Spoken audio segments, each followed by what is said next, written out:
So I picked up this aluminum from an old antenna, and it's just scrap pieces of aluminum that I'm going to put together to build this antenna.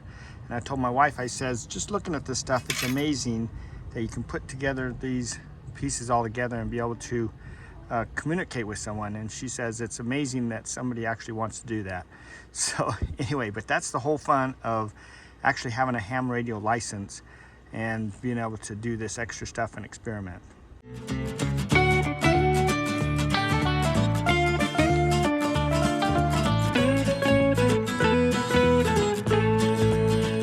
Hi everyone, this is Tigner Adventures. My name is David and my wife Ninette and our little cat Tansy. We love to full-time and we live in our rig full-time, and we're out exploring the world.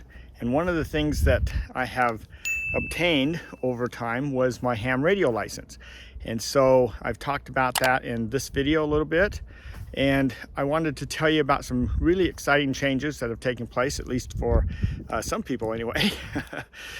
This little radio is what we use for ham radio. It does require a license, and it used to be, well, you have to take a test to get the license, and that testing fee is $15, but then up until today, it's been free after that point. So you just pay $15 for to take the license or take the test, and then once you pass the test, you're able to get your license for free. It used to be, there's 3 licenses. There's technician, there's general, there's an extra license. Each one of those, unless you do them all at the same time, costs you $15 to test for each one. The test is 35 questions for the first 2, and then the extra is 50 questions long, and it's out of a pool of about 900 questions. So the tests are quite extensive, and my wife does not want to get her ham radio license.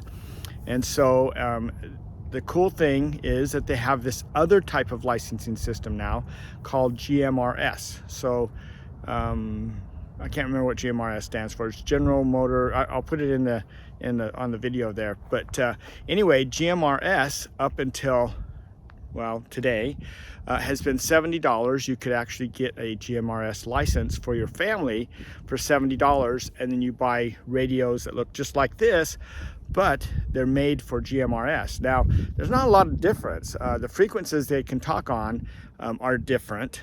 This one here, being a ham radio, it can cover some of those frequencies, but it doesn't necessarily do all the things that an actual GMRS radio does. The cost is basically the same. So for 50 bucks or less, you can get either one of these radios. This one requires you to have a ham radio license, which requires you to take a test. The ones that look like this but are for GMRS do not require you to take a test. They just require you to get a license. And the license fees for both now, this is the bad news for ham radio people, good news for GMRS, is that the license fee is $35. So GMRS used to be $70 to get a family license, and now it's dropped down to $35. Ham radio individuals going forward, when they get their technician license, so they first get their very first license, or if they want to do a vanity call, which in my particular case, my call sign's W0DRT, that's what they refer to as a vanity call. That's something that I just picked out. DRT is my initials, and I picked that out and said, this is what I want my license to be. Now, the FCC is charging, as of today, that they are now charging $35 for you get your technician and if you want a vanity call. But the cool thing is that GMRS now has dropped from 70 to 35. Now, the cool thing about GMRS is that it basically has the same, there's certain frequency ranges, and they can go up to 50 watts, which is the same as what this ham radio can do. This is only 8 watts, but my one that's in my vehicle can go up to 50 watts on all my different ones that are in there, or for the most part, most of those frequencies can be 50 watts. Well, the GMRS has a few of them that can be 50 watts, but a lot of them are just going to be about the same size, or about 5 watts is what they typically are, these little radios.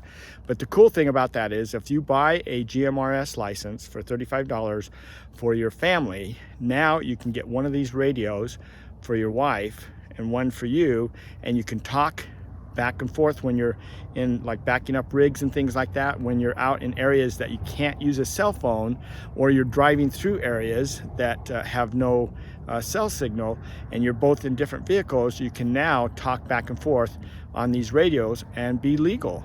And it's not a big deal to get the license because you don't have to take a test. So big change today for both people, ham radio operators and for GMRS, but it allows you to use the radios and be legal, and that's what's pretty cool. Now, the reason I have a ham radio license compared to GMRS, well, let's go back to GMRS for just a second. So GMRS, one of the things that you want a GMRS radio for is because they have programming in them that allow you to program it so that you can use some different repeaters that they have around now that are being put up.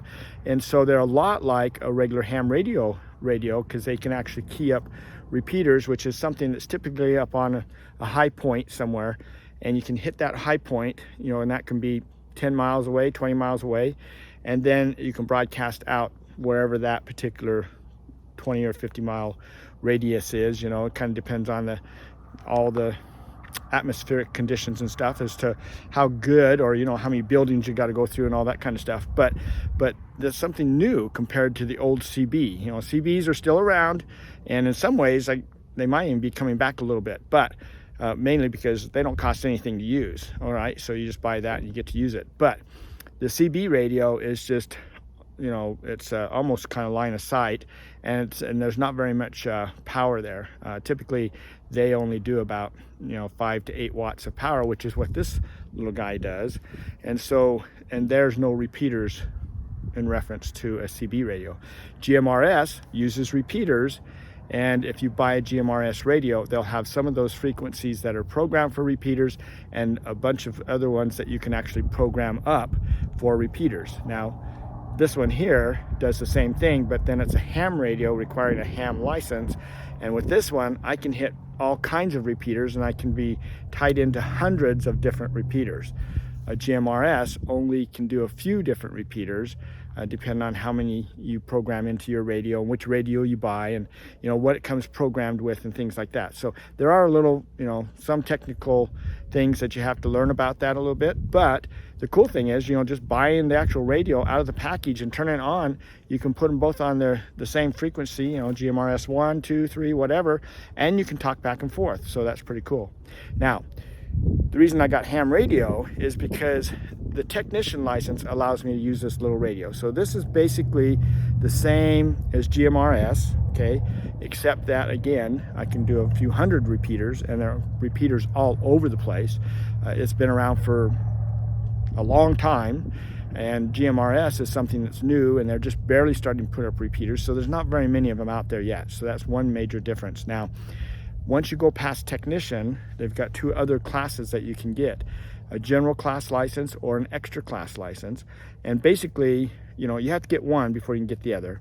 But you can take this test, and then if you pass, then you can take this test all in the same sitting. It only costs you $15 for the test. But again, you know, that's a lot. 35 questions for this one, 50 for the extra. And what extra gives you is some added frequencies that you can talk on that other people in the general frequency can't. But once you get one of those licenses, then you can actually start building your own antennas and things. So right here I have a bunch of extra aluminum here, and I have this antenna lifter that is actually raising up right now. It takes a little over a minute to actually raise, but I'll be able to build a antenna that will be about 23 feet long, and it will mount on the top of my roof, and I'll be able to raise and lower that when I want to actually use HF communications. So that will allow me to do high frequency and talk to other people that are located in other places, like other states, even over into other countries. HF radios in general, the more power you have, the more capabilities and things like that, you could easily pay $3,000 or $4,000 for an HF radio. So that's the big thing there. But HF radio allows you to communicate. It basically bounces the signal off the ionosphere. You can bounce the signal off the moon. You can do all these special things that you can't do with like a GMRS radio or the little handhelds that are doing VHF.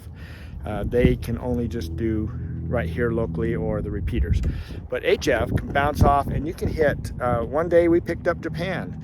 So now I don't know what kind of power he was transmitting on, because I couldn't raise him on my radio, but I could hear him crystal clear like he was sitting in my motorhome with me. So you know, it's you know, some of those guys can crank that up, and others countries have other rules compared to what the US has. But all of these are all governed by the FCC, so Federal Communications Commission. They're the ones that govern what frequencies we can use, what frequencies the radio stations can use, what frequencies the TV stations can use, where satellites can be. The FCC is the one that manages all that. And so that's why we have to get a license. They need to know about where we're at and everything. So anyway, so hopefully this is you know, something that will interest you, especially the option of getting your GMRS license now, because that's very cheap, and then you're covered. Both licenses are good for 10 years, so they last a long time, and then you have to renew it in 10 years. So don't know what the fees will be in 10 years, but that's where we're at right now. And so the cool thing is that just by having that, we can actually start using those radios. So I'm going to be doing a backup video here real soon, and radios can be key, or your cell phone. But you know, it's amazing how many places cell phones don't work. And so that's what's so nice about having one of these little handheld radios. So anyway, so with that, I'll just say we'll see you down the road somewhere. Hopefully we'll be on our next video, if not. And other than that, so take care.